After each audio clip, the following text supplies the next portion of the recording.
Bonjour et bienvenue sur Télégoël, votre télévision citoyenne du bassin minier. Comme vous pouvez le constater, aujourd'hui on se retrouve pour un événement un peu spécial car nous sommes en direct de la fanzone de Lens.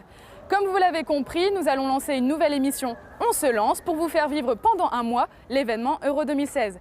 Tout de suite on retrouve en plateau toute l'équipe de Télégoël et Valérie.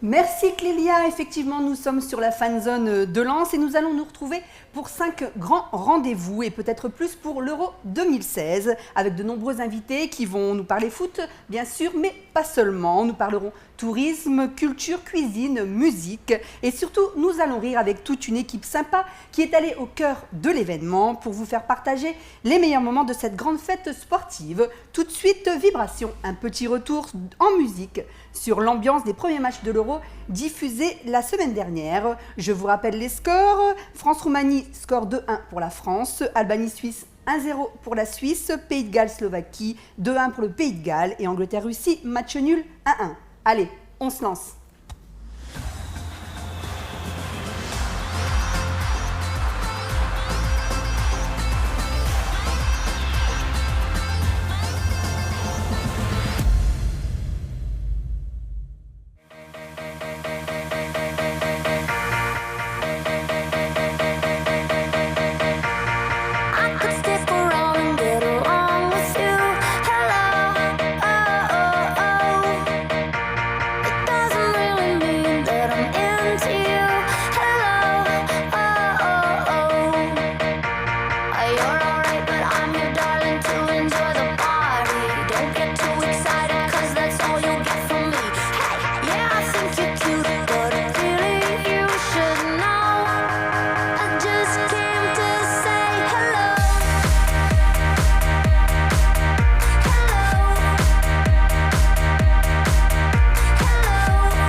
Vous l'avez vu, une belle et bonne ambiance sur la fanzone de Lens, mais dans les fanzones de toute la France.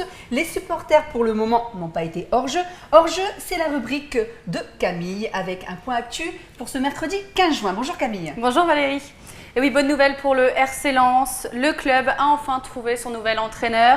Alain Casanova, ancien entraîneur de Toulouse, a été officiellement nommé en début de semaine pour 2 ans minimum. Le successeur d'Antoine Comboiré a déclaré être fier de venir dans l'Artois pour coacher le RC Lens. Et lors de sa prise de parole lundi au centre de La Gayette, il a déclaré que le club RC Lens n'était pas un club de Ligue 2, mais bel et bien un club de Ligue 1. Et direction le Louvre-Lens, Marie Lavandier a été désignée pour prendre la direction du musée en septembre. Elle succède à Xavier Decto. Cette historienne est spécialiste de l'art du XXe siècle. Le musée de la Coupole à Erfurt vous invite tout l'été à participer à de nombreuses activités, principalement pour les jeunes. Entre sciences et histoire, les activités seront variées. Écriture à la plume, jeux d'antan, quiz, ateliers, planètes, volcans. En tout, 62 activités, soit une par jour. Un calendrier bien rempli pour le planétarium afin de passer de bonnes vacances. Et n'oublions pas, les jeunes ont passé leur bac de philo. On espère que tout s'est bien passé ce matin. Télégouel était en pause ces dernières semaines, Camille, mais les villes n'ont pas arrêté de bouger. Et oui, Charles Deporter s'est vu remettre la Légion d'honneur à un potager partagé à Bully-les-Mines. Liévin s'est vu attribuer le label Béguinage. La commune de Méricourt a inauguré une nouvelle structure pour la jeunesse et la ville de Lens a ouvert ses premières boutiques éphémères. Tout de suite, les images.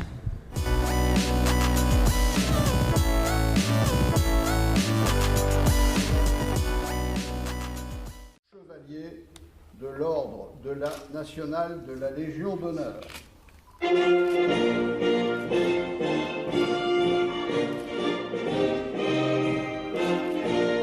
Beaucoup d'émotions et surtout encore bouleversé par les propos qui ont été tenus. Et puis tous ces amis présents qui m'ont félicité, qui se sont excusés, qui m'ont envoyé des messages, qui m'ont envoyé des mots très très très gentils. Vraiment pour moi c'est très émouvant. Et finalement, eh bien, je suis content d'avoir donné beaucoup de mon temps pour essayer de faire progresser la société et puis des mots de solidarité, d'amitié, d'entraide. Voilà.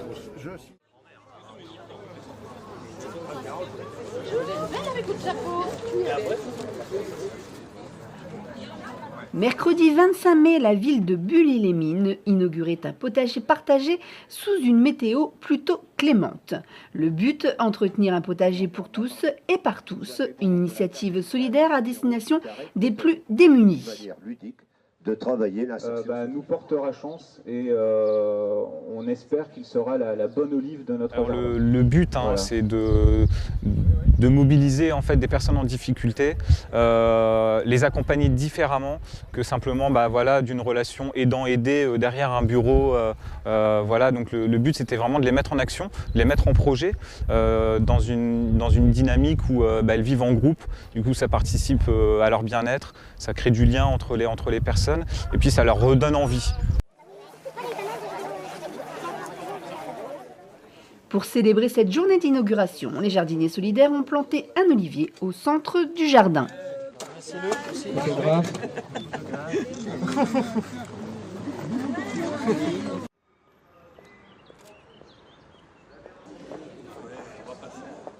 Le vendredi 27 mai, la ville de Liévin s'est vue attribuer le label Béguinage par le département du Pas-de-Calais. Il s'agit de logements individuels ou collectifs sécurisés et adaptés aux personnes âgées avec des espaces communs.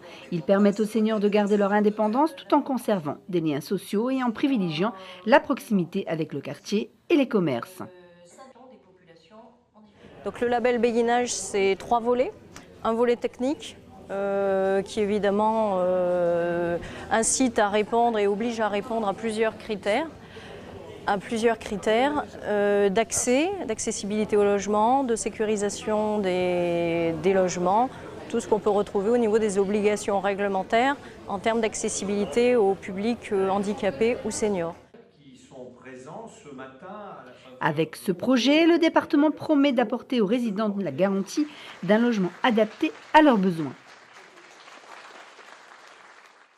La ville de Méricourt a désormais un point information jeunesse. Celui-ci, situé dans le même bâtiment que la mission locale, va permettre d'accueillir et de renseigner un grand nombre de jeunes en recherche d'emploi ou en besoin d'informations pour leur parcours, scolaire ou professionnel. En fait, c'est vraiment un lieu d'accueil pour les jeunes et pour tout public, même si c'est plus en direction des 16-25 ans. Et donc, avec Patrice, on souhaiterait après mettre un partenariat en place avec des actions choc sur, par exemple, les métiers, l'apprentissage. On ferait une journée dédiée à ça, où on inviterait du public, une journée sur la santé, parce que je pense qu'avec mes compétences en animation et en information jeunesse, aussi avec le réseau information jeunesse, plus lui, ses contacts avec la mission locale, on peut développer des actions communes. Effectivement, on a le même public, donc le but aussi, c'est de leur apporter aussi un outil neuf, intéressant pour eux. On a notamment effectivement les PC à disposition pour tout ce qui est recherche d'emploi, CV, lettre de motivation. On a la presse, on a une photocopie, puisque vous savez aussi qu'aujourd'hui il y a pas mal de choses qui ont changé, notamment les inscriptions à Pôle emploi, les prises de rendez-vous, les documents à scanner et à envoyer par mail. Il faut appréhender tout ça pour des personnes qui n'ont pas encore l'habitude. Donc nous, on est aussi là justement pour leur expliquer. On a un rôle éducatif et puis après, on les laisse travailler en autonomie une fois qu'on voit que la personne arrive à gérer tout ça. La rue de Paris à Lens accueille désormais des boutiques éphémères pour l'Euro 2016. L'idée, promouvoir le patrimoine de la région dans plusieurs domaines. Galeries d'art, boulangeries, comptoirs de produits locaux s'installeront donc près de la fan zone. Il y a 3 boutiques qui sont consacrées à la restauration. Il y a des boutiques qui vont vendre des t-shirts, des objets de souvenirs, voilà. Et on a une galerie d'art et c'est assez simple. C'est un bon signe pour la ville de Lens qui peut développer l'économie à travers l'économie du tourisme. Et l'économie du tourisme, c'est savoir sur Lens se donner une identité culturelle pour que les touristes de Louvre-Lens viennent jusqu'au centre-ville de Lens. Donc la présence de la galerie d'art, qui est une galerie lilloise, c'est très important parce que ça montre déjà l'intérêt des Lillois pour le territoire et ça montre aussi que les spécialistes de l'art pensent qu'il peut y avoir un potentiel sur Lens. À long terme, le projet pourrait bien perdurer afin de mettre en avant les savoir-faire régionaux. Merci pour ce hors-jeu numéro 1, Camille. On retrouve tout de suite Sandra et Cyril de la compagnie de l'Artois.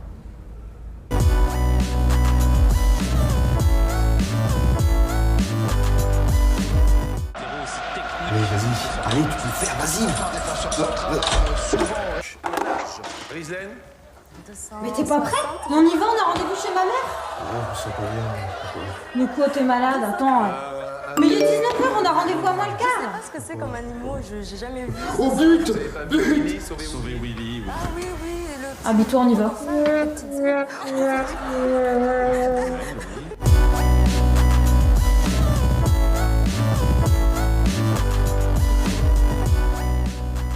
On les adore, merci Sandra et Cyril de la compagnie de l'Artois pour ces petits sketchs bien sympathiques que vous apprécierez tout au long de cet Euro. On se retrouve maintenant sur le banc de touche avec un invité exceptionnel aujourd'hui qui est à la fois heureux et je suppose inquiet. On accueille Sylvain Robert, maire de Lens et président de la communauté d'agglomération de Lens-Liévin. Sylvain Robert, bonjour. Alors, heureux bonjour. Et content de cet Euro 2016 ? Heureux de la première partie, c'est vrai qu'avec le match qu'on a eu samedi dernier, ça s'est très bien passé. Content du dispositif parce qu'on voit très bien que les partenaires trouvent aussi leur espace pour pouvoir déployer toute leur promotion du territoire. C'est un peu nous, notre enjeu local. Et puis maintenant, on attend avec impatience les résultats de l'équipe de France ce soir et de voir si la fan zone va être de nouveau remplie comme c'était le cas vendredi dernier. Je vous disais inquiet par rapport aux affrontements qui sont passés à Lille, à Marseille.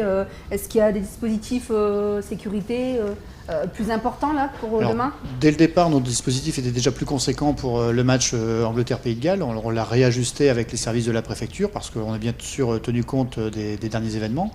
Après, tout est prêt. 2400 personnes seront mobilisées demain pour assurer la sécurité de l'ensemble des supporters, de la fan zone, du stade, mais aussi à l'intérieur de la ville.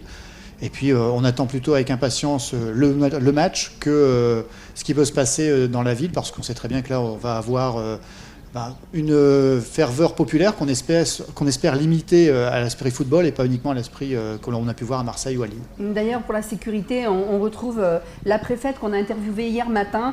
Charlie Carton et William Gallet sont allés à la préfecture. Eh bien, d'abord des effectifs supplémentaires en force de l'ordre et notamment en policiers anglais. des mesures beaucoup plus restrictives au niveau de l'alcool. J'avais déjà pris, vous le savez, le 23 mai dernier, un certain nombre de mesures. Elles vont être encore plus contraignantes puisque le territoire d'application de ces mesures est étendu, puisque toutes les stations-service sur les autoroutes menant à Lens ne pourront pas vendre d'alcool. Les ferries qui transportent les voyageurs anglais ne pourront pas servir de l'alcool. Bon, ça, c'était déjà prévu dans mon arrêté du 23 mai. Et surtout, sur la fan zone, seul de l'alcool de moins de 5 degrés pourra être servi sur la fan zone. C'est un arrêté qui commence demain matin à 6h et qui se terminera vendredi à 6h, donc 48 heures. C'est un quadrillage essentiellement de Lens et avec un dispositif capable de s'adapter et de se projeter à distance si les affrontements avaient lieu ailleurs. Si déjà les affrontements n'ont pas pu être évités. Nous faisons tout pour que qu'il n'y ait pas de rencontre. Comme on a pu l'entendre, les services de l'État ont mis tout en place pour sécuriser la ville. Donc on peut se sentir en sécurité demain sur la ville de Lens. Oui, faire la fête. Bien sûr, le but c'est d'abord d'avoir la fête du football et la fête autour de l'Euro. Après, les services de l'État ont pris des dispositions, on a élargi les horaires pour les arrêter, il y a les forces de l'ordre qui seront là. Et puis c'est après l'esprit festif qui doit régner. On aura peut-être des incidents qu'on espère limiter, comme disait la préfète tout à l'heure, de pouvoir justement que cet esprit soit vraiment à la fête, soit vraiment à l'ambiance qu'on a pu voir avec l'Albanie, où on n'avait pas toutes ces restrictions en termes de limitation de vente d'alcool, et ça s'est très bien passé. Donc là, on a des mesures un peu plus restrictives, compte tenu du comportement de certains supporters au niveau de Marseille et de Lille, mais on espère surtout que ça va être la fête en ville. Donc voilà, un gros événement. En fait, il y a d'autres services également qui sont mobilisés. Je pense au CHR de Lens, dont on va retrouver tout de suite un reportage. Monsieur Sylvain Robert, je vous laisse repartir. Merci beaucoup. À bientôt. Merci de votre accueil. Bonne Euro. J'espère vous revoir sur le plateau, en maillot de foot de la France, j'espère. Pour la finale. Pour la finale. D'accord. Voilà. Au revoir et à bientôt. Au revoir. Et on retrouve tout de suite le reportage sur le CHR de Lens par Zakaria Zaïti.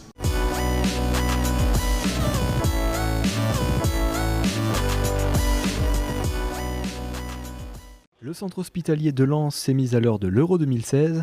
État d'urgence oblige et afin d'être paré à toute éventualité, une cellule de décontamination chimique a été déployée et sera opérationnelle pendant toute la compétition. On parle de décontamination sèche ou décontamination d'urgence. C'est ce que vous avez vu tout à l'heure, où on a appliqué un gant avec de la terre de Foulon pour absorber le toxique, ce qui va permettre de décontaminer à 90-95% déjà toute la partie extérieure des vêtements de la personne, en lui mettant une charlotte sur les cheveux pour éviter un transfert de contaminants dans les cheveux, en lui mettant un masque sur la figure pour protéger les voies aériennes supérieures, et éventuellement en le faisant attendre si la chaîne de décontamination est occupée. Le deuxième type de décontamination, c'est la décontamination humide ou approfondie, donc c'est la douche. Donc c'est la partie suivante qu'ils vont prendre dans la chaîne de décontamination. Placée sous les feux des projecteurs lors de l'Euro, la cellule de décontamination chimique exerce aussi d'autres missions en lien avec l'activité industrielle et le passé militaire de la région. Je dirais en temps normal, ce sont tous les sites Céveso, ce sont les transports de matières dangereuses, ce sont tous les obus qu'on peut encore retrouver dans notre région Terre d'Artois avec beaucoup d'obus d'hypérite qu'on retrouve régulièrement. Et bien entendu, dans le cadre des événements qui sont proches, donc de l'Euro 2016, c'est aussi pour répondre à une menace plus précise, telle que ça nous est demandé par le ministère de la Santé et les ARS. Donc à ce titre, la chaîne de décontamination que vous avez vue va être complètement déployée avec ses personnels de la façon que vous l'avez vu. Donc il y aura en permanence, les 4 jours de match, il y aura une équipe qui sera prête, qui sera sur place et qui sera prête à faire fonctionner cette unité de décompta en renfort du dispositif qui est mis en place au sein de l'hôpital, au niveau des équipes du SMUR, au niveau des urgences et au niveau d'un certain nombre de personnels dans les services qui sont mobilisés sur place, tel qu'on nous l'a demandé dans le dispositif santé. Les équipes de secouristes ont réalisé des exercices de simulation afin d'être prêtes en cas de crise grave. Il y a l'adrénaline qui monte quand même parce qu'on est dans l'attente, on sait que ça va être un exercice, donc on sait que de toute façon des gens vont arriver et être impliqués, mais on ne sait pas le nombre et on ne sait pas à quelle heure et comment. Donc là c'est vrai qu'on attend petit à petit, on a une personne à la fois, donc ce qui permet quand même de prendre le temps avec chaque patient. Mais néanmoins, quand on voit que plusieurs patients arrivent, dont des invalides, on se rend compte qu'on est vite dépassé et là il faut réagir plus vite et c'est quand même un petit peu plus stressant et angoissant. Surtout qu'on a énormément de mal à respirer au bout d'un moment. Pendant que les supporters déambuleront dans les rues de Lens afin de se rendre au stade ou pour vivre l'événement depuis la fan zone, la cellule de décontamination chimique sera à son poste pour veiller à la sécurité de tous. Vous avez pu le voir, on est paré vraiment à toute catastrophe sur la ville de Lens.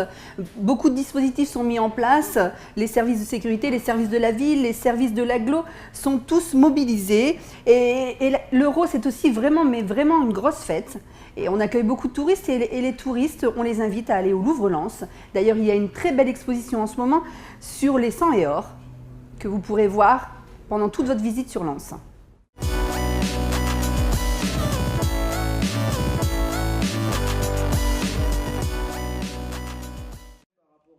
À 2 mois de l'Euro 2016, Louvre-Lens consacre une exposition aux supporters de RC Lens.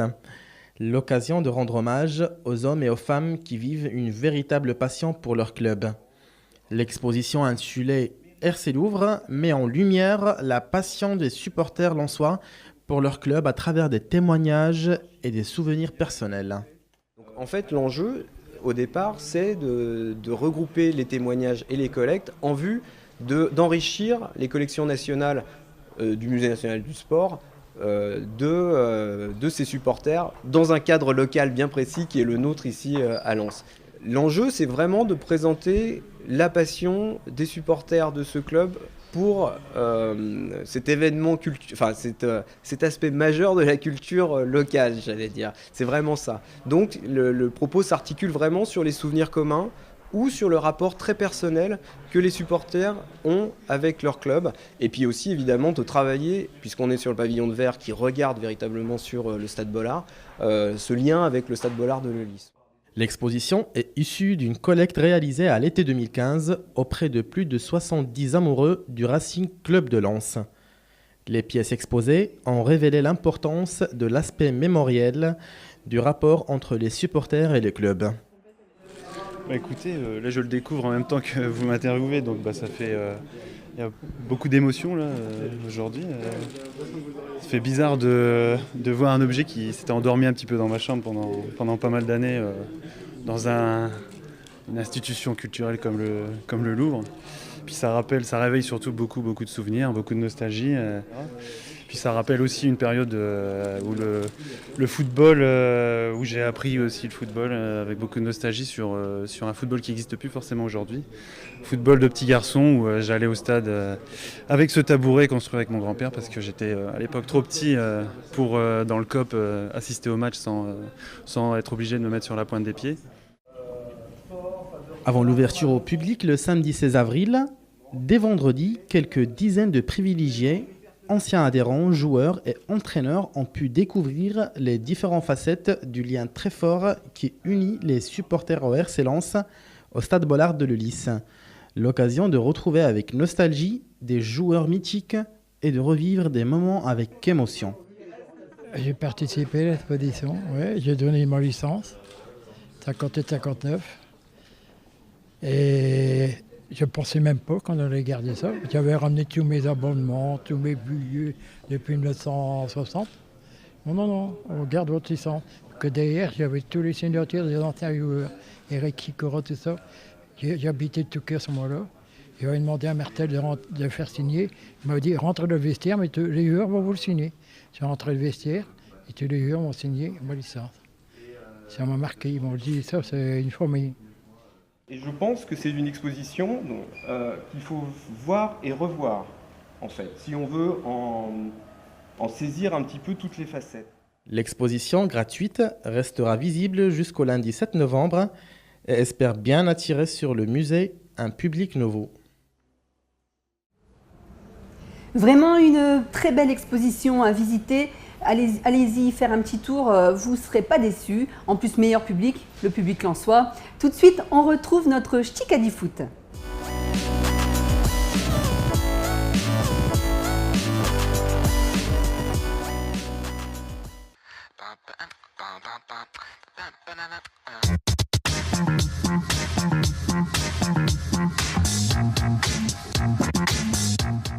Bonjour à tous et bienvenue pour cette première édition du Ch'tikadi, la seule émission qui est là pour enrichir votre expérience Euro 2016. Alors moi c'est Kelly. Non, c'est moi Kelly, toi c'est Cindy. Ah merde, alors moi c'est Cindy. Moi c'est Kelly. Et alors l'objet du jour qu'on va vous présenter aujourd'hui, non ce n'est pas une gomme Maped, c'est un crayon de maquillage 3 en 1 aux couleurs de la France. On commence donc en beauté pour cette première accessoire beauté. Donc tout de suite, le tuto beauté. Étape 1, il faut unifier ton teint ma chérie. Étape 2, tu te munis du crayon, tu le places à l'horizontale et tu traces un drapeau jusqu'à la longueur souhaitée.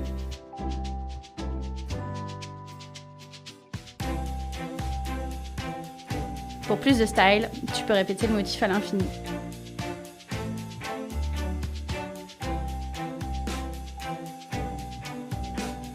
Tout est tout blague. Et voilà le résultat. C'est tout pour le premier tuto beauté. On se retrouve quand on se retrouvera. Allez, ciao, bye bye.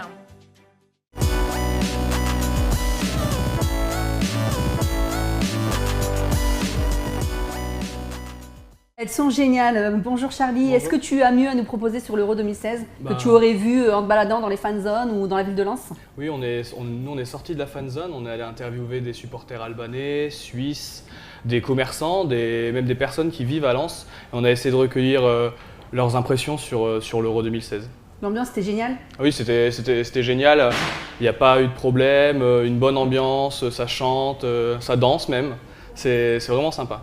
Donc on espère la même chose pour jeudi et tout de suite les images sur le terrain.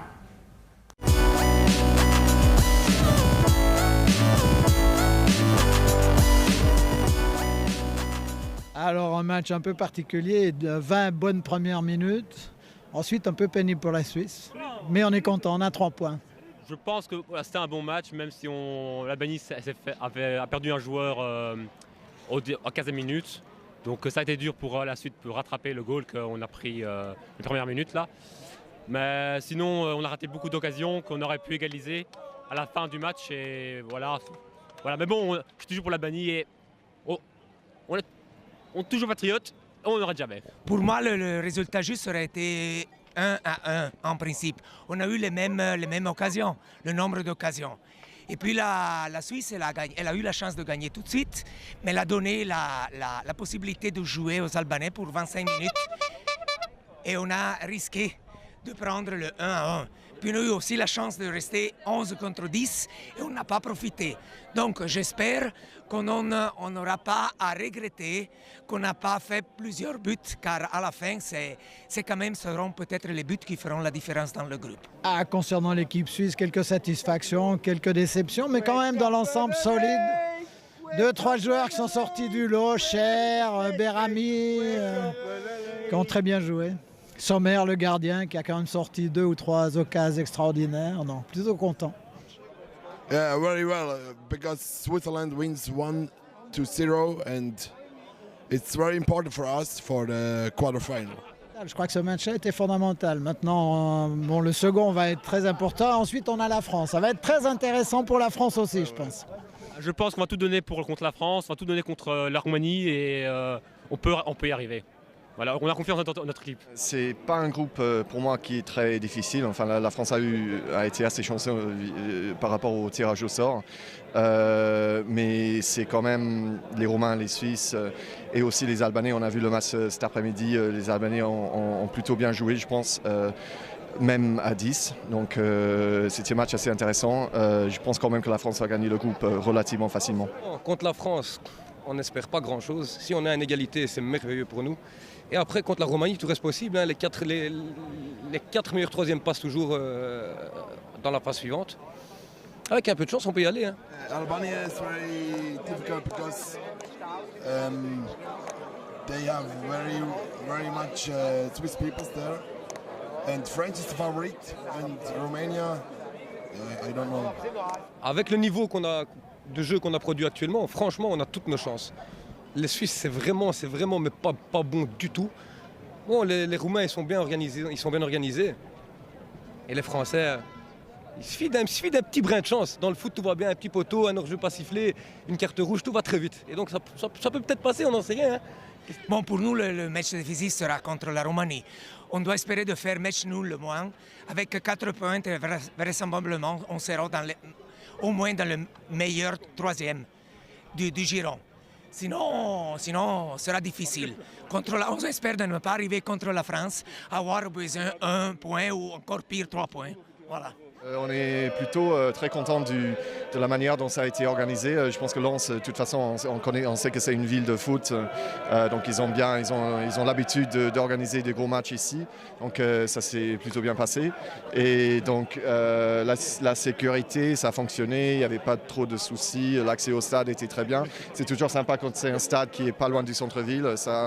On peut faire la fête entre fans que vous voyez ici, par exemple. Donc on était assez contents. Je pense que ça va être un grand Euro très bien organisé globalement. L'Euro là sur Lens, top. Très bonne ambiance, bon enfant. Depuis 8h ce matin, on a des Suisses, des Albanais, ils s'échangent des chapeaux, ils boivent des canons ensemble, ils se payent des canons. Très bonne ambiance et je souhaite que ça dure. Pour l'instant, c'est une très bonne journée pour nous. Je pense que c'est pas encore terminé. Il y a encore beaucoup de monde. Malgré la défaite, les gens sont là, continuent à faire la fête et on est très contents de notre journée pour le moment. Ils sont bien, ils ont bloqué le boulevard, tout est piétonnier, donc il y a un gros flux piéton. Donc voilà, il y a tout à ce niveau-là, tout est bien fait. Donc toute la rue est piétonne, donc ça permet aussi de ramener beaucoup plus de monde. Entre le stade Bollaert et là, la fan zone, on a vraiment beaucoup de passages. Donc ils ont eu raison de faire piéton. Puis on a eu une extension de terrasse, on a pu un peu dépasser sur les voisins aussi parce qu'on savait qu'on allait avoir beaucoup de monde. Donc je pense que la mairie, oui, a fait du très bon boulot, a bien organisé ça, nous a bien informés, on a eu des communiqués, etc. Puis dès qu'on avait la moindre question, on pouvait appeler la mairie, il y avait un service euro, enfin c'était bien organisé pour ça. On est surtout content d'être ici en France, on nous a accueillis merveilleusement bien et puis on sera là pour le prochain match.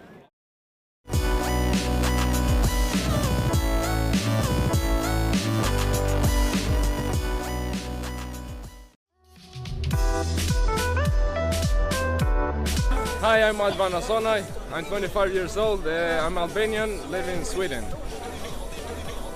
I'm Birim Latifi. I'm 21 years old. I'm Albanian. I'm from Sweden.